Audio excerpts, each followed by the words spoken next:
Let's read this Bible story about Naomi and Ruth. This takes place in the book of Ruth, chapter 1 and 2. In the days when the judges ruled, there was a famine in the land. And a man from Bethlehem in Judah, together with his wife and 2 sons, went to live for a while in the country of Moab.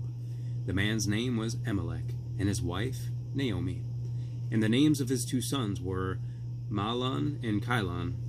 Now Elimelech, Naomi's husband, died, and she was left with her 2 sons. They married Moabite women named Orpah and the other Ruth.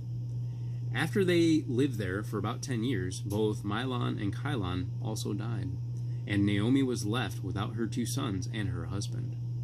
Then Naomi heard that God had provided food for the Israelites, and so she decided to return to Bethlehem. She blesses both of her daughter-in-laws and told them that they should return to live with their own families. With great compassion, Naomi hoped that they would both find new husbands among their own people. She knew they would have a very uncertain future with her. Eventually, Orpah did what Naomi asked and returned to her family. Naomi pleaded with Ruth to do the same. But Ruth replied, "Where you go, I will go, and where you stay, I will stay. Your people will be my people, and your God, my God."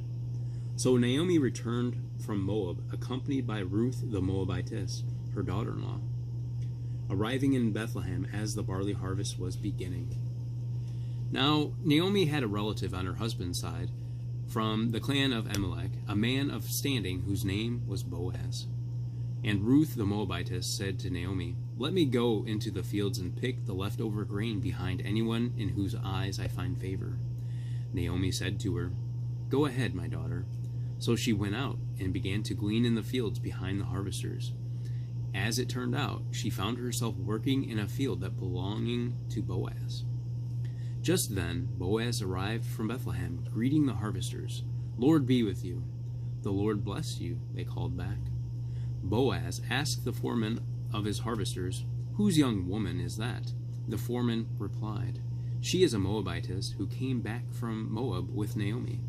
So Boaz said to Ruth, "My daughter, listen to me. Don't go and glean in any other field.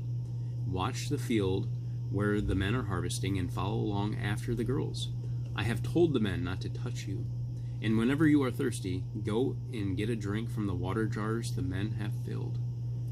May you be richly rewarded by the Lord, the God of Israel, under whose wings you have come to take refuge." So Ruth stayed close to the servant girls of Boaz to glean until the barley and wheat harvests were finished. Thank you, Lord, for your word. Come on back tomorrow. We'll do it again.